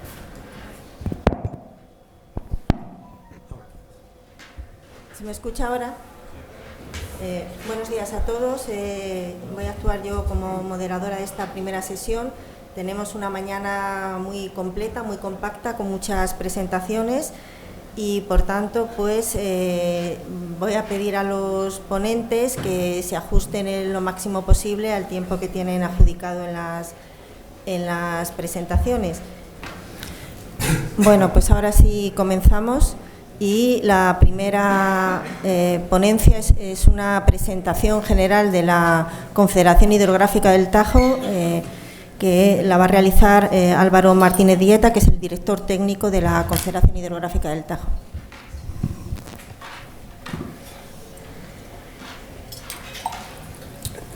Muchas gracias. Buenos días a todos. Lo primero tengo que agradecer al CEDES esta invitación para presentar más que nada los trabajos que ha hecho este centro, en su conjunto, en la Confederación Hidrográfica del Tajo. Primero quiero resaltar que, como verán, todas las presas en las que se han hecho estos estudios se encuentran en Guadalajara, en la zona este de la Confederación, y no porque Guadalajara tenga unas condiciones especiales o porque haya sido una prioridad o hayamos empezado, digamos, a barrer la cuenca de este a oeste. Es por otras razones que al final les contaré, que no sé, pero supongo, y tiene mucho que ver con el ingeniero encargado de las presas que nos acompaña, que es Enrique Moreno. Pasando ya a la presentación que les tengo que hacer, cuando me dijeron que tenía que hacer esta ponencia, lo primero que se me ocurrió era por qué acudir al CEDES. Una reflexión de qué es lo que suscita o qué es lo que motiva que la Confederación, a través de la Dirección General del Agua, se apoye en el CEDES. Es evidente que el CEDES, como dicen ellos, es el brazo tecnológico de la Administración, tiene como funciones consultoría y asistencia muy remarcadamente fundamentada en ensayos, cosa que no tiene cualquier otra organización. Tiene también otra función de investigación, de desarrollo e innovación y tiene una función de formación. Centrado en esos pilares, como hemos visto en la presentación de Luis Girón, realmente el ámbito en donde se mueve es un ámbito muy especializado. Lo que los ingenieros de caminos o en general los ingenieros que estamos en la Administración tenemos un conocimiento general, no tan detallado, y mucho menos podemos abarcar todas estas disciplinas con el grado de detalle que lo puede hacer el CEDES. Este motivo es el fundamental por lo que, ya digo, la Dirección General del Agua, a la que pertenecemos, se dirige al CEDES para hacer estudios concretos, para problemas concretos, que pueden extrapolarse, yo creo, cualquier otra presa de cualquier otra confederación, y no solo tampoco las presas de Guadalajara, zona 4 de explotación de la Confederación, sino en todo el ámbito de la cuenca. Esto hay que indicar que nosotros gestionamos 55 grandes presas, la mayoría de ellas clasificadas en categoría A, y que tienen una tipología casi que barre todo el espectro. Creo que salvo presas arcogravedad, tenemos de todas. Tenemos de contrafuertes, la presa extremera, tenemos bóveda, como la Tajera, es un caso, sí que es un caso muy singular. Tenemos de hormigón compactado, de lactance, materiales sueltos con núcleo, Alcorro, materiales sueltos homogénea, Finisterre, así toda la casuística, digamos, dentro de las presas. Y tenemos presas, como también en todas las cuencas, no digamos viejas, digamos maduras, olvidándonos lo de la vida útil de los 50 años, que más que nada yo creo que es un concepto contable de amortización, alejado de lo que dura una presa o lo que una presa puede durar, sobre todo si se mantiene en conserva. Ya digo que tenemos presas de la época de Felipe II hasta presas las más recientes en las que tenemos encomendadas son las presas del Latance, el 93, el año 96. En definitiva, tenemos presas entre que las más jóvenes tienen ya 30 años y que con una vida media en total de la cuenca, es decir, de los 40 o 50 años. Esto quiere decir que son presas ya con un cierto deterioro, siguen estando funcionando correctamente y que, digamos, el tiempo en sus dos vertientes que diré, pues les hace que tengamos que centrarnos más en ellas.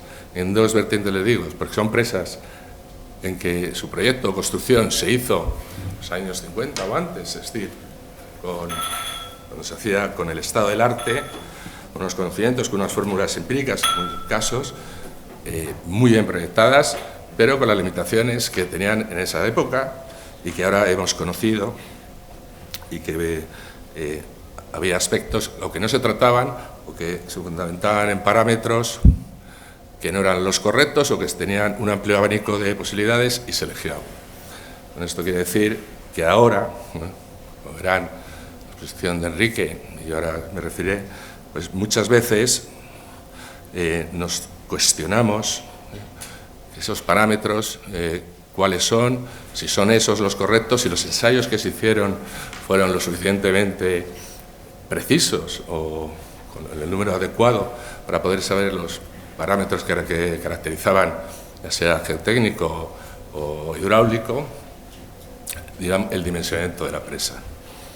En ese estudio, digamos, en esa reflexión, pues en la aplicación muchas veces de la primera revisión y seguridad de las presas, pues se cuestionan aspectos que no pueden ser solventados o disipados, de dudas disipadas de cualquier otra forma que ensayando y teniendo una asistencia de una consultoría muy especializada.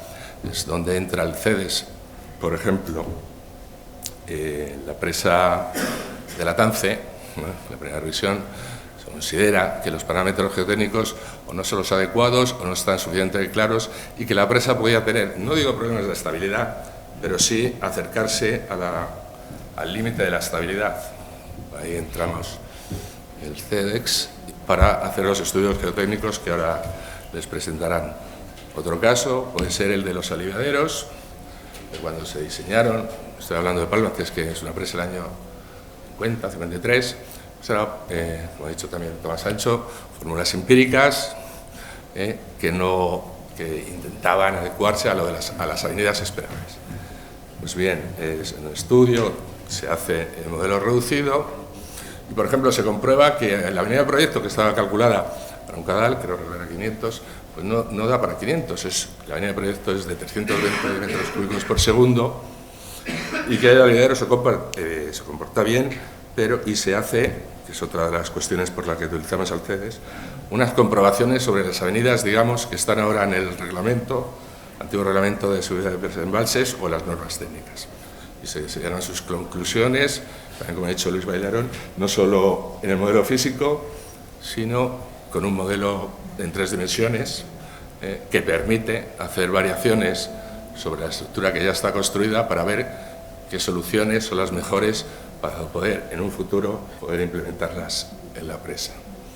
El caso de Alcorlo, pues es un caso en el que se ve que la escollera tiene unos parámetros que no estaban muy claros, tampoco ya tenían dudas en el proyecto. Y en la construcción, y cuando se hacen las inspecciones, se ve que está como arenizada. ¿Qué supone esto? La escollera, digo, pues que de Barça arriba. La presa podía tener problemas, como saben ustedes, en el desembalse rápido, porque el coeficiente de permeabilidad no es el estudiado, sino que puede ser uno muchísimo más pequeño, es decir, mucho más impermeable y no disipa las presiones intersticiales. Para ello se vuelve a recurrir al CEDEX y que hace, yo creo que es un estudio que se hace, digamos, por sus dimensiones, que es un estudio de la permeabilidad de Alcorlo, pero no sobre un testigo, sino sobre una muestra, creo que recordar, no sé si es más de 1 metro, más de toda la escollera, para ver qué permeabilidad tiene. Afortunadamente, lo que se creía o se presuponía, o la duda que se tenía, no estaba fundamentada en nada, solo simplemente una inspección visual y unos ensayos que no se correlacionaban con la realidad. Luego en el Atance pues es otro problema, que como ha dicho bien Tomás Sancho, hay que huir de las modas o hay que tener cuidado de las modas o de los booms. El Atance es una presa de hormigón como tacón rodillo, presa que nunca se debe hacer de ese tipo, ni en situación, ni por su situación, ni por sus dimensiones, una empresa pequeña, estaba recomendada, pero España tenía que estar, digamos, en la vanguardia de las ejecuciones que se estaban haciendo en ese momento o de las novedades que se estaban haciendo en el mundo de las presas. Estamos hablando, creo que muchos de ustedes lo habrán vivido, por lo menos los que tengan una edad como yo, en que en los años 90 y pocos, 80 y tantos, 90, todo lo que se proyectaba, por lo menos había una solución en el hormigón compactado. Fuese como fuese, la cerrada, las condiciones o las dimensiones de la presa. Pues bien, el Trance es una presa que se hace en hormigón compactado, tiene unos problemas de fisuración en los paramentos y un deterioro que se cree que es del hielo-deshielo. Para eso otra vez se convoca o se llama al CEDES para que estudie el hormigón, y también al Centro de Estudios Hidrográficos, al Laboratorio de Hidráulica, porque en aquella época, y los que estuvieron en esa época lo recordarán, los aliviaderos de escalonados, como es el caso, pues se hacían de una forma empírica o similar. Me acuerdo yo de ver los libros de los congresos de hormigón compactado y asemejándolo a experiencias o a presas que se habían hecho, pues adecuarlo a tu caso, cosa que al final se ha visto que no funcionaba, como lo verán ahora, porque el diseño era, pues ya le digo, de aquella forma, sin un diseño muy empírico. Fue anterior al estudio que hizo, creo recordar que fue Víctor Elviro, sobre los aliviaderos escalonados, pero desde luego abrió todo un mundo de posibilidades a aliviaderos escalonados, pero que en el caso que cuando se estaba haciendo la TANCE ni existía y solo se podía aplicar, ya le digo, lo que venía en los libros, que tampoco está mal. Y por último, la tajera. La tajera es una presa que ya dio problemas desde el principio. La tajera tuvo un problema de una fisura en la zona de la galería, eso es importante, que ya digo que fue desde el comienzo y que nos ha seguido ocupando desde su construcción o su puesta en carga. El año 1900, creo recordar, 93. Se hizo varios estudios, se hicieron soluciones, se cosió a través de un zócalo con barras prepensadas, las cuales en un momento dado partieron, no todas, alguna. Se cree, se hizo un estudio y era una oxidación por tensión, pero también teníamos la duda, sobre todo Enrique tenía la duda, si también había algún fenómeno expansivo del hormigón. Para ello se llamó otra vez al brazo tecnológico, en el que hacer el estudio sobre la tringita, que apareció en algún momento, la reacción álcali-carbonato, aunque también todavía hay discusiones si es una reacción, en este caso digo en general, alcalisílice y el álcali-carbonato es algo secundario, pero sea como sea, el estudio terminó diciendo que no, ese no era el problema que teníamos en la tajera, o que no se sumaba al problema que teníamos en la tajera, sino que podíamos totalmente descartarlo. Por lo tanto, en esto también el CEDES nos ayuda a tranquilizarnos. Siempre, yo creo, hasta ahora las conclusiones, toco madera, siempre son alentadoras y de tranquilización, no de poner en duda, decir... Dos minutos. Bueno, sí. Y solo quiero resaltar, y además porque me parece que es de justicia, tanto la labor del CEDES, como la dirección general, haciendo, digamos, estos programas, estas comisiones del CEDES, en los que nos sumamos las confederaciones y en la que por lo menos nos quitan la carga, digamos, de hacer los encargos o las contrataciones, que es algo titánico, ya lo hacen ellos y nosotros lo único que decimos es lo que necesitamos, para agradecerlo. Y también un caso especial que yo creo que se puede dar y que el CEDES también lo hace, que muchos de estos casos, o algunos de estos casos, como la presa de Palmacés, se contó no con el programa que tenía la dirección general, sino con una asistencia técnica que tuvimos con la empresa que quiero nombrar, la SERS, que tenía relación y apoyo de redacción, proyecto y consultoría a la zona 4 de explotación, y que dentro de ese contrato pues tuvimos la suerte de que venían incluidos ensayos en modelos reducidos. Otra vez quiero agradecérselo también a Sergio, a Enrique Moreno, que está aquí, no porque está aquí lo digo, sino porque se lo agradezco sinceramente, y que pudimos hacer todos estos ensayos. Por lo tanto, mi agradecimiento, ya le digo, tanto a la Dirección General, como al CEDES, por supuesto, como a las empresas constructoras, que en este caso fue SER. Muchas gracias.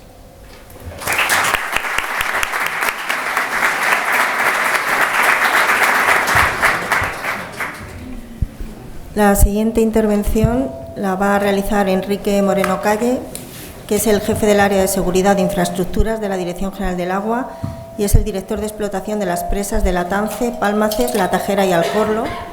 Y su intervención va a ser precisamente las actuaciones realizadas en estas presas. Buenos días. Efectivamente, como ha dicho Álvaro y ha dicho Pilar, yo ahora estoy en la Dirección General del Agua, pero cuando se hicieron los estudios que se van a presentar en esta sesión, yo era el director de explotación de estas presas, de estas 4 presas. Entonces me pidieron que hiciese la presentación y, por supuesto, yo encantado de presentar estas presas. En esta presentación la idea es hacer un recorrido breve por las presas y, sobre todo, presentar los problemas que teníamos o las dudas que teníamos sobre el comportamiento de estas 4 presas y que motivaron el que se hiciese o se solicitase la colaboración a diferentes laboratorios del CEDES. Entonces, en esta presentación hago primero un recorrido muy breve para ubicarlas geográficamente donde están estas presas y después ya vemos cada una de ellas y sobre todo los problemas o las incertidumbres que teníamos sobre estas.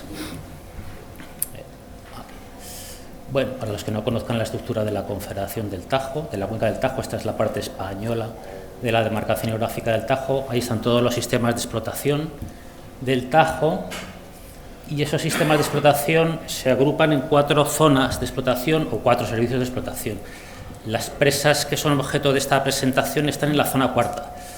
En la zona 4 estaba yo antes de estar en la Dirección General como jefe de servicio de esa explotación, de esa zona de explotación y por eso os presento hoy estas presas. La zona 4 agrupa a 3 subcuencas hidrográficas que están ahí un poco marcadas en un color más fuerte. En verde la cabecera del Tajo, en amarillo la subcuenca del Tajuña y en color rojizo la cuenca del Henares. Más o menos gráficamente es casi toda la provincia de Guadalajara, una parte de la provincia de Cuenca y un poquito de la Comunidad de Madrid. En esta zona 4 se gestionan 8 presas de titularidad estatal. Las 4 que veis arriba son las que se van a hacer presentación sobre los diferentes estudios de laboratorios del CEDES. Las 4 de abajo son las 4 presas restantes, Beleña, Buendía, Entrepeñas y el Dique de Pareja. Todas están en la provincia de Guadalajara, salvo Buendía, que está en la provincia de Cuenca. Si nos acercamos un poco más a ver dónde están las 4 que van a ser objeto de presentación, 3 de ellas están en la cuenca del Henares. La cuenca del Henares se ha regulado no en su río principal, sino en sus afluentes principales por la margen derecha. Entonces, Alcorlo, bueno, ahí no está Beleña, que es el río Sorbe, porque no se presenta, pero Alcorlo, que está sobre el río Bornova, Pálmaces en el río Cañamares y el Latance en el río Salado, las 3 en la cuenca hidrográfica del río Henares. Y después La Tajera, que está en la cabecera del río Tajuña. Entonces, vamos a ver primero las 3 presas de la cuenca del Henares y la última, la de La Tajera, vemos cómo son y esos problemas que tenían a priori que teníamos sobre esas presas. Empezamos entonces con la presa de Pálmaces. La presa de Pálmaces es una presa de gravedad. De todas las presas de la zona 4 de explotación, de esas 8 presas que habéis visto antes, esta es la presa más antigua. Es una presa que empezó su construcción antes de la Guerra Civil, en el año 35. Su proyecto es anterior, entonces los criterios de diseño son previos a la instrucción del 67. Es una presa pequeñita, una presa de gravedad, planta recta, es de hormigón ciclópeo, es una altura de 30 metros sobre el cauce, 30 hectómetros cúbicos de capacidad en el río Cañamares, como habéis visto. Sobre esta presa había dos dudas sobre su funcionamiento. Una es la que se va a presentar, uno de los laboratorios presenta una de esas dudas, la otra también la presento porque trabajó también el laboratorio de hidráulica. En esta primera era el funcionamiento del desagüe de fondo, que bueno, no era una duda, sino que teníamos constancia, como se ve en las fotos, que funcionaba mal. Entonces, la entrega de caudales del desagüe de fondo de esta presa tenía esa anomalía hidráulica que hacía inviable que se pudiese trabajar con el desagüe de fondo. Se producía esa especie de impacto sobre el cierre del cuenco amortiguador y se producía ese impacto y con ese chorro de agua que directamente caía además en la margen izquierda y no se podía ni siquiera acceder. Y eso incluso para pequeñas aperturas del desagüe de fondo. En esas fotos que veis ahí yo creo que más o menos era una apertura, no llegó al 40% de apertura del desagüe de fondo.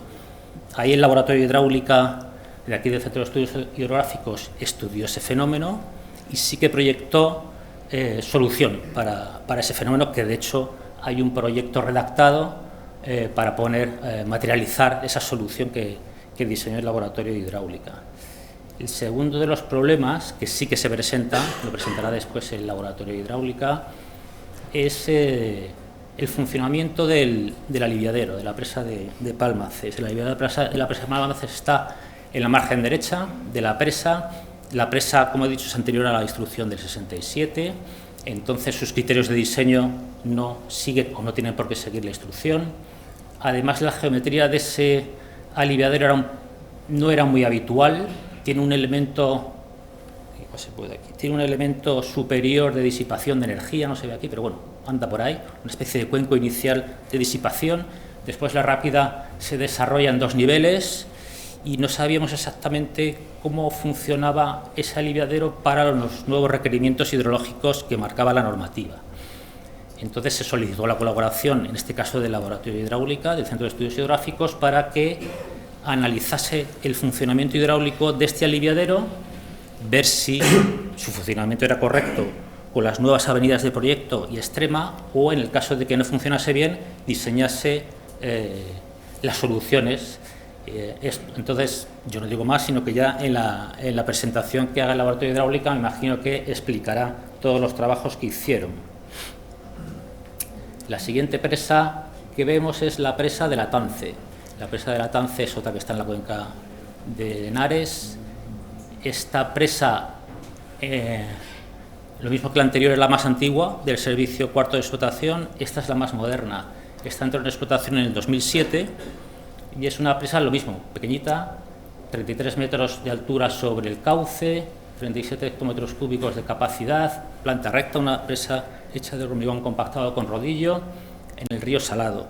En esta presa también había dos problemas que teníamos dudas sobre su funcionamiento. El primero de ellos hace referencia al aliviadero. Este tampoco lo va a presentar, se va a presentar en esta jornada, pero también estudió el Laboratorio de Hidráulica su funcionamiento y posibles soluciones. Nosotros teníamos localizado sobre este aliviadero que lo que estaba construido no se coordinaba o no estaba asociado a la avenida de proyecto que estaba establecida.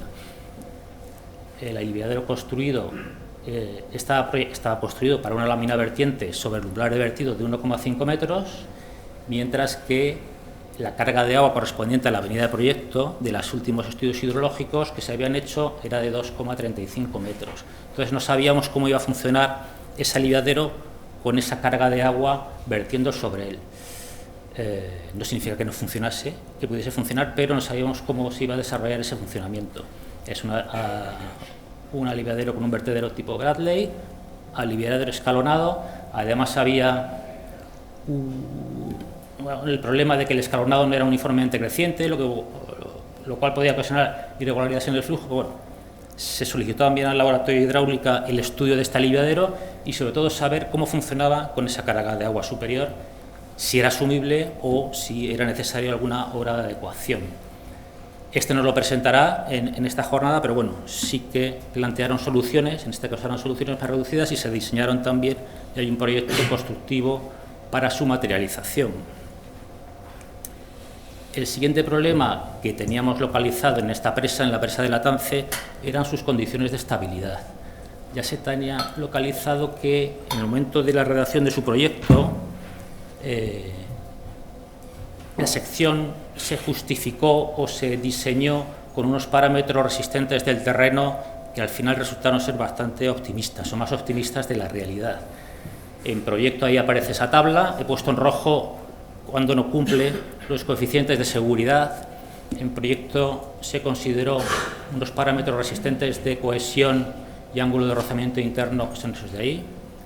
En un estudio que hizo el CEDES en el 97 de caracterización del cimiento, esos parámetros iban a la baja, y con esos parámetros los coeficientes de seguridad al deslizamiento sí que estaban más comprometidos, y con la revisión de seguridad, primera revisión y segunda revisión de seguridad que se hizo de esta presa, en el que quizás pensaban que los parámetros del CEDES eran demasiado conservadores, se llegaba a otros parámetros, pero aún así veis que toda la columna de coeficientes de seguridad al deslizamiento están en rojo, estaban también un poco comprometidos.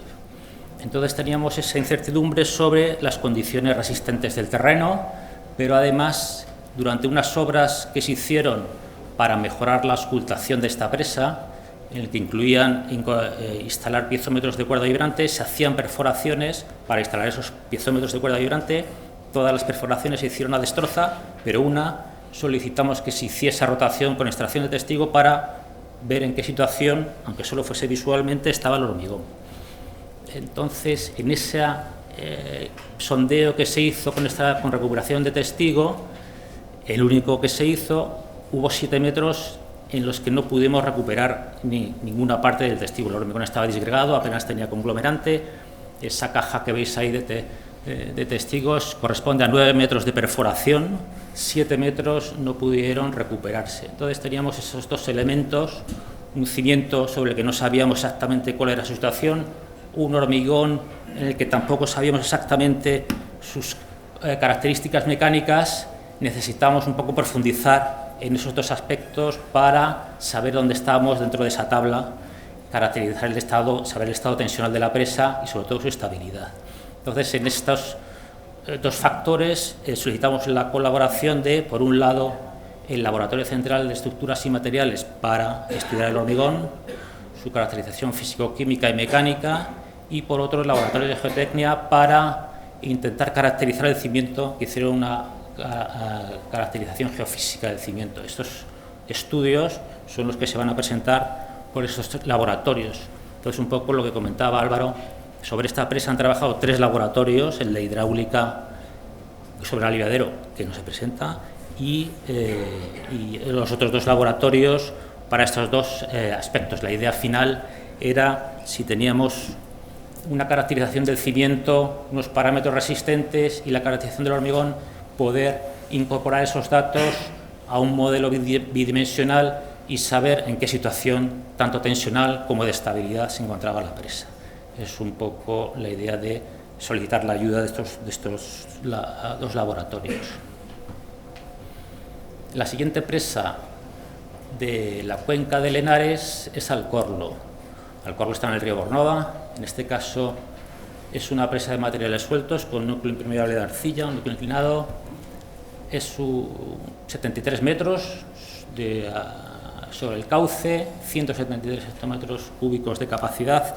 Esta es una presa hiperanual. La aportación media del río Bornova en esa sección más o menos es sobre los 80 hectómetros cúbicos. En esta presa había un problema que sí que teníamos, pues, visualmente se veía, y ya el Laboratorio de Geotecnia hizo un estudio previo, en su momento, en el año 2011, y es que, como ha adelantado Álvaro, el material que se utilizó para la escollera, los espaldones de aguas arriba o abajo, se veía claramente que tenía un proceso de alteración agudo, diría yo. Se producía esa alteración de ese material y se arenizaba, se producía una producción de finos, y en el 2011, de hecho, el Laboratorio de Geotecnia tomó una muestra de la cantera que se utilizó para ese material para hacer una serie de ensayos. Y ahí se corroboraba esa alteración de la escollera, vamos, de ese material, de esa roca, que se utilizó para la ejecución de los espaldones, y esa alteración a nosotros nos generaba unas dudas. Una de ellas era, primero, que es más que duda, las consecuencias de que se reducía su capacidad de protección en el paramento de aguas arriba. Y esa falta de protección lo que estaba haciendo era que la propia acción mecánica del agua, en esta presa además que es hiperanual, en el que el recorrido de la lámina de agua es más central, se estaba produciendo un escalonamiento de lo que es el perfil de la presa. Esa imagen no sé si se ve muy bien, pero bueno, en esa imagen de la izquierda, la sección de la presa es un levantamiento topográfico y batimétrico que se hizo sobre la realidad de la presa respecto a cómo era en proyecto o tras su ejecución. Y se veía que el perfil estaba evolucionando y se estaba haciendo un escalonamiento en el paramento de aguas arriba, todo lo que es la parte de aguas arriba, precisamente por esa acción del oleaje y por esa falta de protección de la escollera, por esa degradación o alteración del material. Y por otro, esa alteración estaba produciendo finos que se depositaban en el propio material. Esos finos tampoco sabíamos si estaban afectando a la permeabilidad del material. Con esas dudas, y además en su momento se redactaba un proyecto para adecuación a las condiciones de seguridad, mejora de accesos de la presa, etcétera.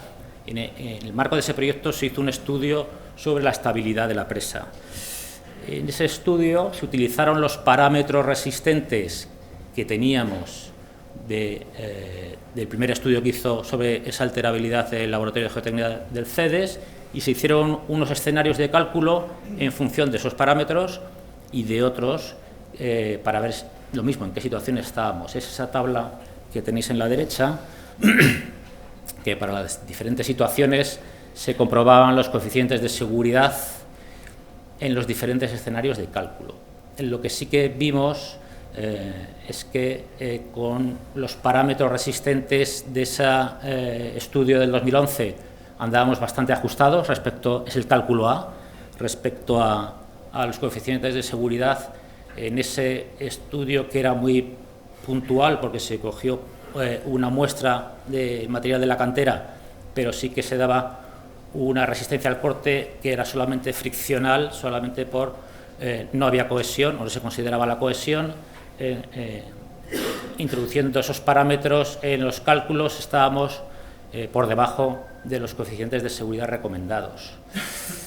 Y haciendo otros escenarios de cálculo en el que sí que se consideraba algo de cohesión, estábamos en el cálculo B y en algunos de los escenarios cumplíamos, en otros estábamos un poco por debajo, y el tercer cálculo, el cálculo C, era manteniendo esos parámetros resistentes del cálculo B, pero mejorando la permeabilidad. Se veía que estábamos en mejor situación.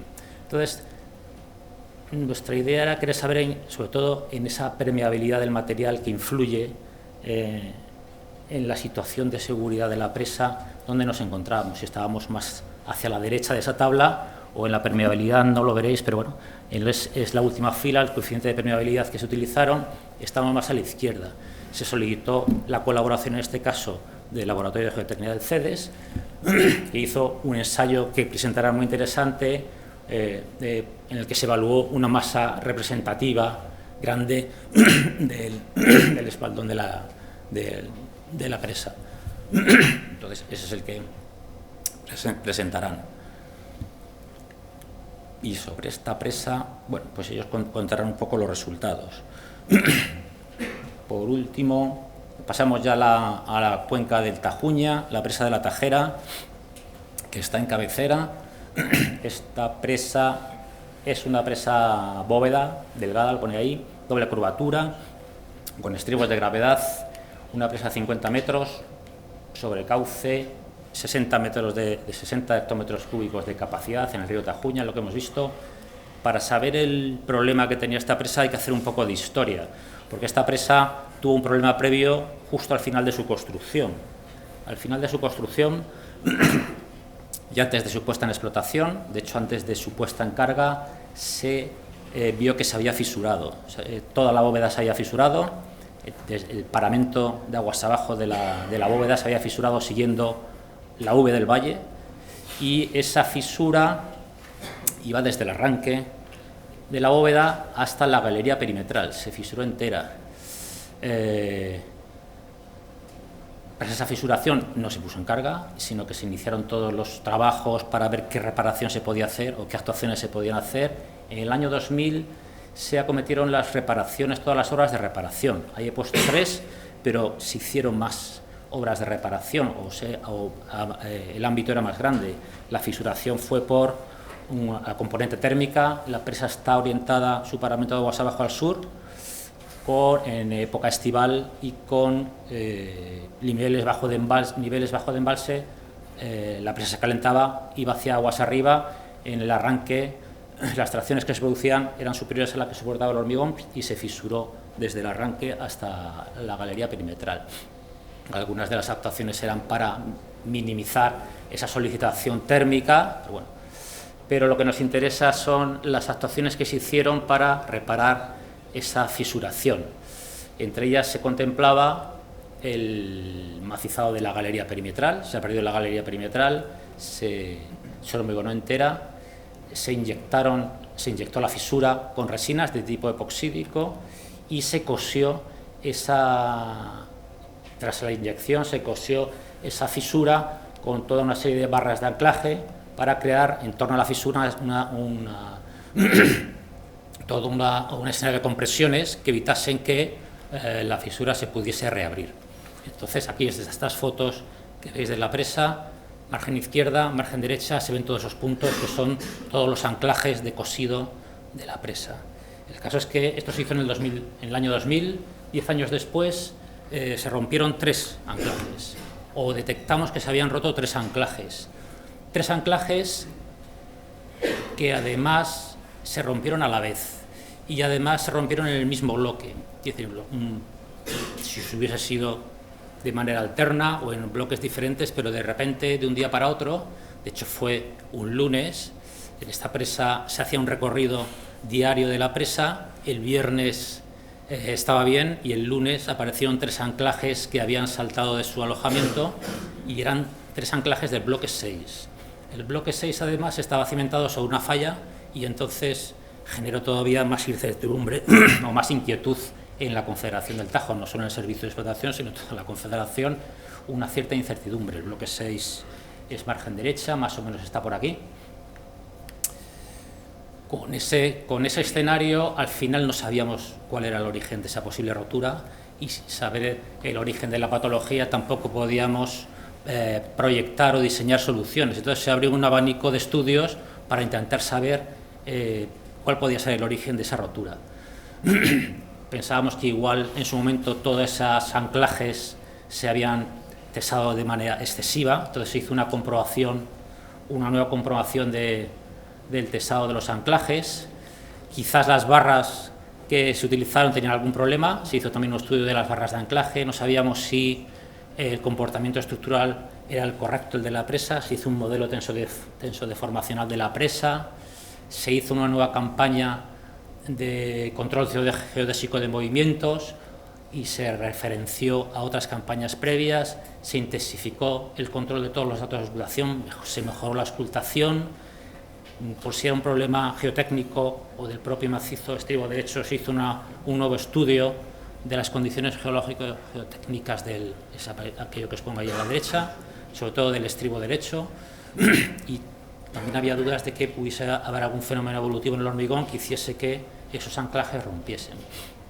Entonces se hizo un estudio del hormigón, que es el que se encargó el Laboratorio Central de Estructuras y Materiales y sobre el que van a contar después el trabajo. He puesto ahí al final, está ahí arriba, que a pesar de los estudios y a pesar de que se hicieron los trabajos de reparación,